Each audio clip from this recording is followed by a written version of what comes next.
In this video, I will be implementing linear regression from scratch. And before jumping into the code directly, I would like to discuss the methodology. So we will be considering two input features, x1 and x2. They both will belong from the range 0 and 1. And both of these input features would be IID random variables sampled from some beta distribution. The output label y, or the ground truth, would result from the following functions. We'll have a sinusoidal wave along with a cosine wave. And in addition to that, we'll have a noise variable that would be normally distributed with mean 0 and some standard deviation sigma. Now, instead of this function, you could also consider any other function that you like, but I chose this one for its simplicity. The ground truth label we would approximate using a linear regression model where you have the input features x and then the corresponding parameters beta. Now to compute the parameters, we will be using gradient descent over some training data set, right? So, so if this box represents our training data set, then we would perform gradient descent over this set. In addition to the training data set, we would also be having the validation set and a test set. Now the validation set could be used for hyperparameter tuning, like the learning rate for the gradient descent algorithm, and the final results, the final value of the metric is reported on the test set. So now with this picture in mind, let's jump into the code. First, I will be copy pasting a few libraries we need. We need NumPy to do some basic linear algebra operations. Then we also have random. This is used to sample different random variables. And then we have a few libraries like matplotlib and the corresponding 3D version to plot the results we have. Now for reproducibility, you could also set the random seed of NumPy, and I just set it to 42. Next, we would be having two different type of classes, right? So the first one would be for generating the simulated dataset that we have and splitting it into training, validation, and testing set. And then later on, we will be having another class for fitting the linear regression model and performing gradient descent over the training set that we have computed. So first, we'll have the data generator class. We would initialize this using the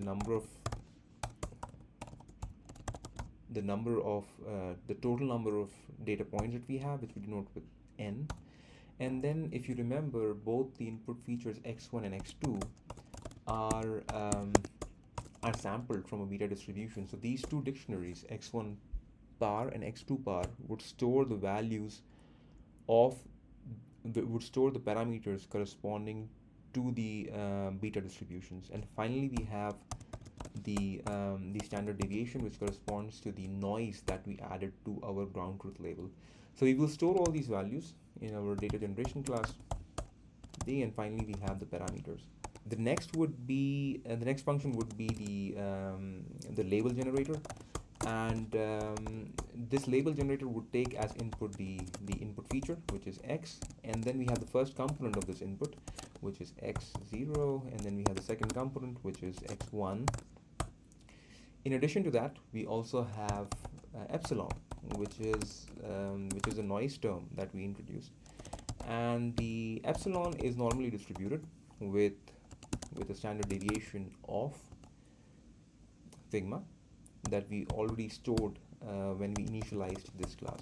Okay, so now we have all the functions in place, and we can just return the sine wave plus the cosine wave along with the error distribution. This looks good. The next function would be now to generate the whole data set, right? So this function generates all the different data points that we would be considering, and then later on we will split them into training, validation, and test set. So here we have generate data set, which would take no input arguments, and we will be storing all the labels in a vector y, and all the features in the feature matrix tilde x, right? And we begin with a loop over the different data points. And first, we would sample the x1 feature, which would be sampled from a beta distribution, right? And the beta distribution has two parameters, a and b. So a would correspond to bar and the value of a that we provided earlier, and b would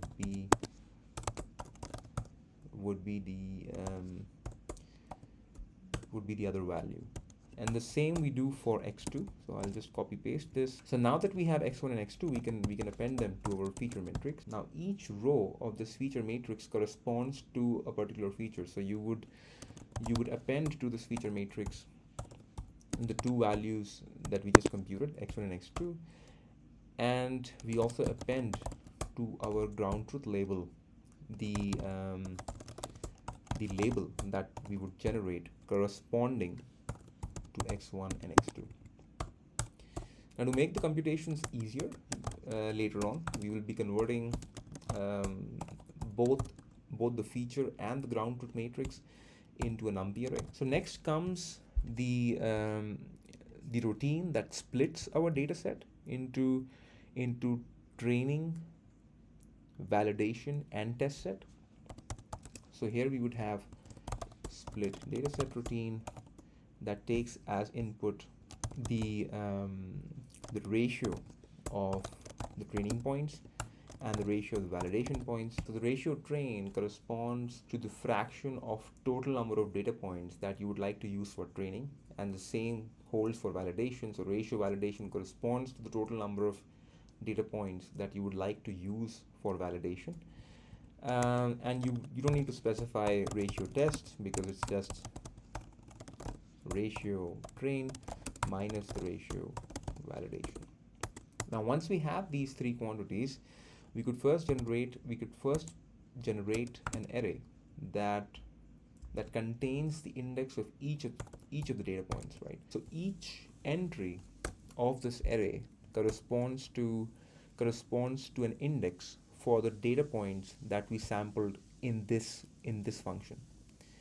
And the reason we create this vector or these indices is to shuffle them. So before we split our data set into training set, validation set, and test set, we would like to shuffle all the points. So to shuffle the data points, we will just use random.shuffle. A good thing to note is that if you don't set the random seed here, you might get different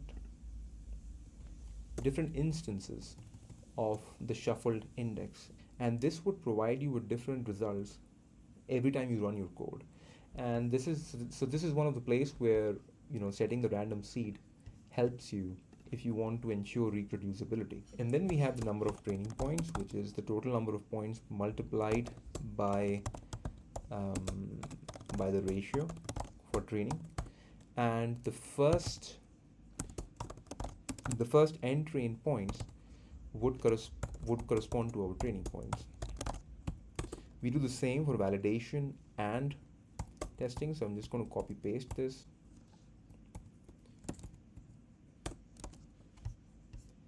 So now we have validation, which is nval. We'll just multiply the total number of points by the number of validation points, and the indices corresponding to the validation points would start from the end of ntrain and would end at ntrain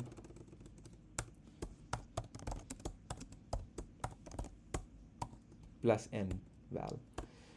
Doing the same for testing. Now extracting the feature vectors corresponding to the training dataset is straightforward. So we just collect all those points that have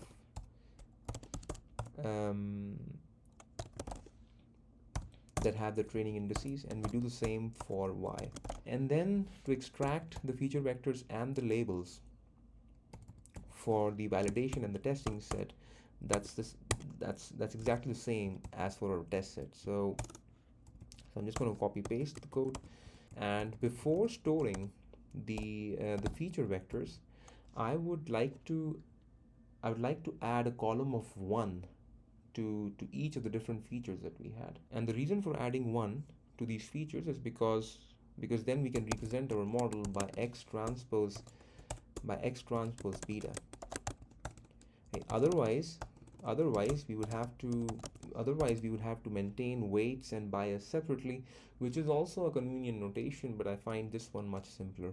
If you would like to learn more about this notation, you could watch my previous video. So we would add this additional 1 by the following operation. We will concatenate an array of 1s which has the same length, which has the same number of rows as x train and has a single column. We will concatenate this to our x train along the first axis. We will do the same for all the different data sets that we have. So once we have this, it's nice to output how many training and validation points we actually collected. I'll just print this out. So one last class that now remains to be implemented is related to plotting the dataset that we've generated. I'll call this class generate data plot, and this class would take as input the feature vectors and the corresponding labels. Okay, so first we would define a figure object, and to this object we would add the axes. Now once we have the axes in place, we can add a surface plot to it.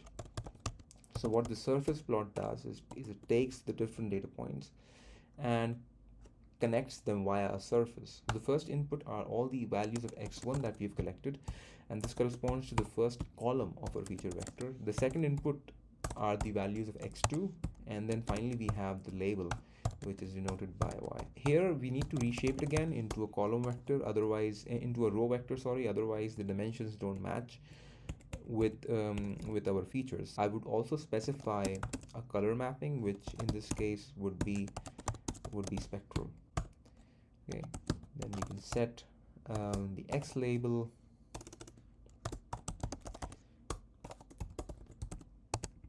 and the y label of this plot.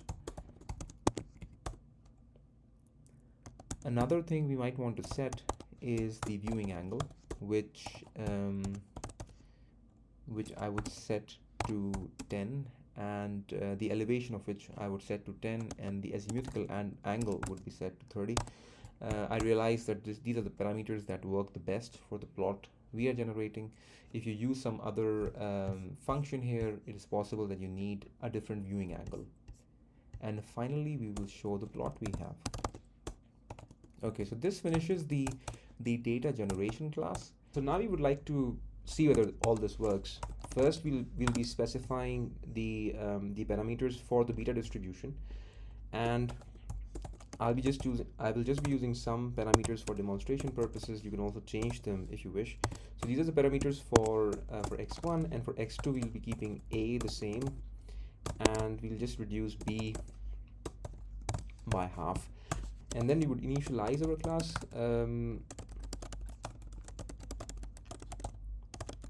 I will be using relatively fewer number of data points just to make sure that everything runs in real time, but in practice you would like to have more data points, at least for a two-dimensional problem.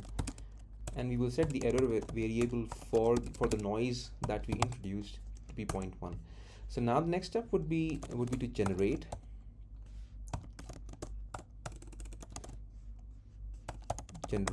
the data set, and this function requires wait a second, we have some error. So this needs to be mp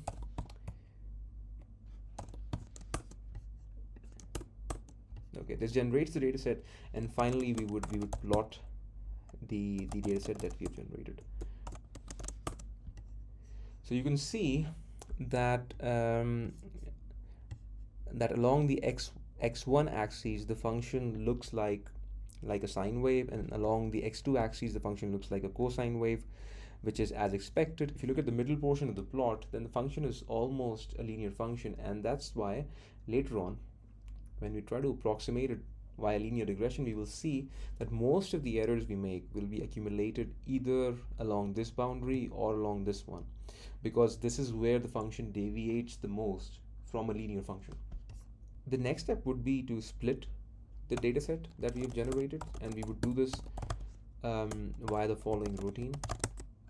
So we have the split dataset function, and we would keep 70% of our dataset for training and 15% for validation. The remaining 15% goes to testing.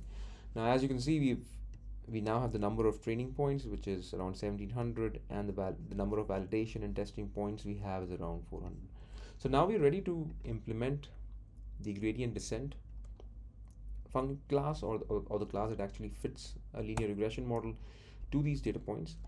I would call this class fit model, and the first function we would define would return to us the prediction. Okay, so x is our input feature, theta is our parameter for the linear regression model, and the model would just be x dot theta. Remember that this x contains as the first column a sequence of ones, and that's why you could just take a dot product between the feature vector and the parameters to get the prediction. The next function that we would code returns the gradient of the mean squared error loss at the current value of the parameters. And if you were to, you can refer to my previous video if you would like to see the exact formula for this gradient. This gradient requires the prediction, the number of data points, which is nothing but the length of x, and finally we have the gradient, which is,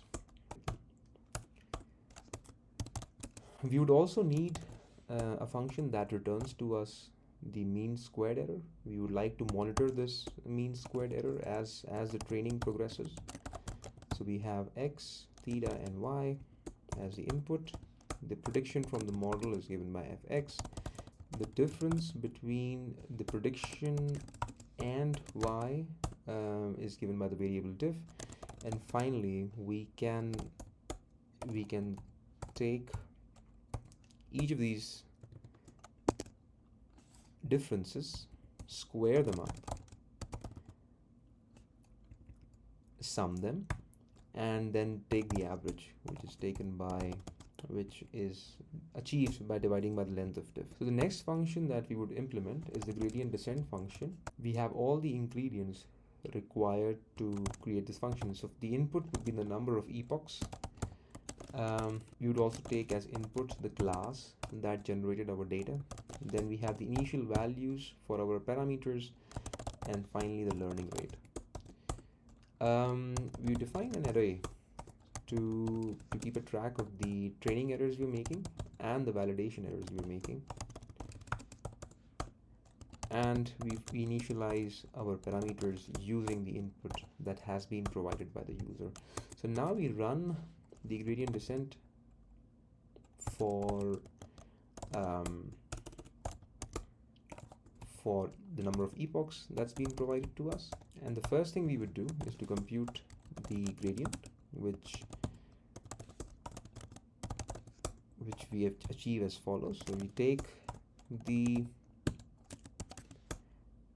gradient at all the training data points, we take the current value of the parameter, and we take the ground truth labels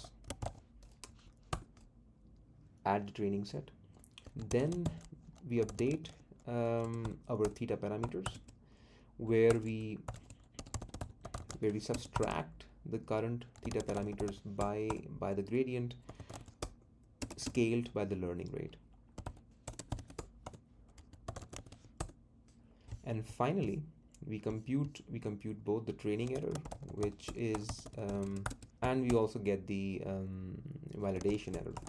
The validation error is the same as this. I'm going to copy paste this expression and replace training by validation. Another useful thing to do could be to print out the training and the validation error as we continue iterating. So the train error would be the training error that we've computed, and then we have the validation error, which we have also already computed. And finally, when the training is over, we will compute the test error.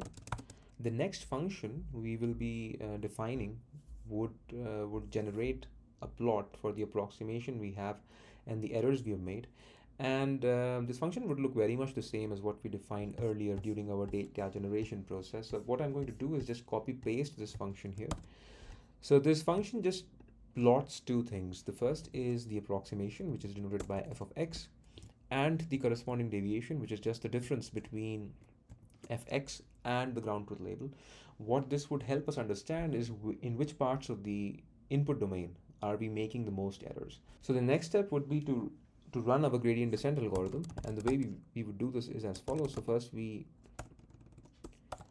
initialize our class, and next we perform the gradient descent steps.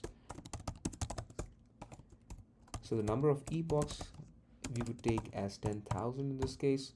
You could also increase it if that's desirable. We will input the class that has all our data, and as initial value of the parameters we would set all of them to 0.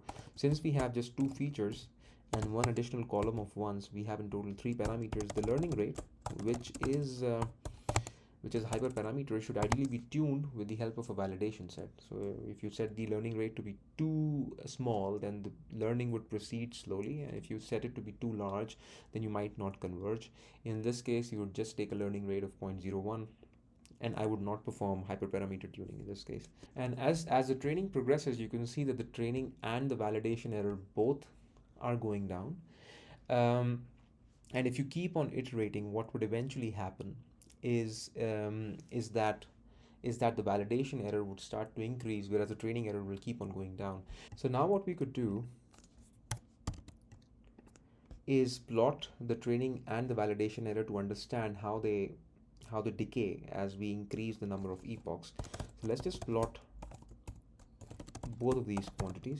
Both of them decay continuously as you keep on increasing the number of epochs, and they've almost stagnated at this point. So we've run too many epochs with the constant learning rate that we have set.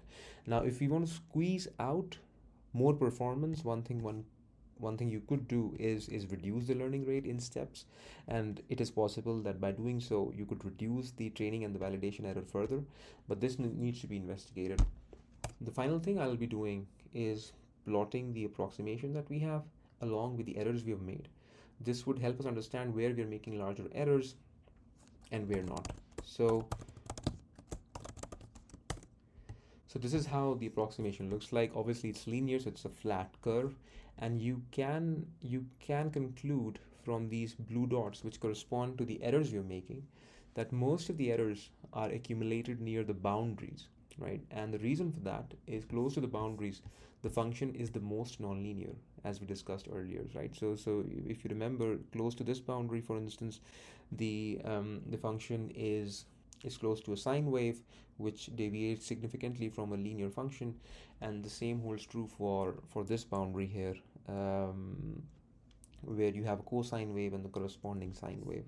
So this is the reason why most of the errors are accumulated around the boundary, and towards the center we don't really see bigger errors, because towards the center of the plot the function is almost linear. So that wraps up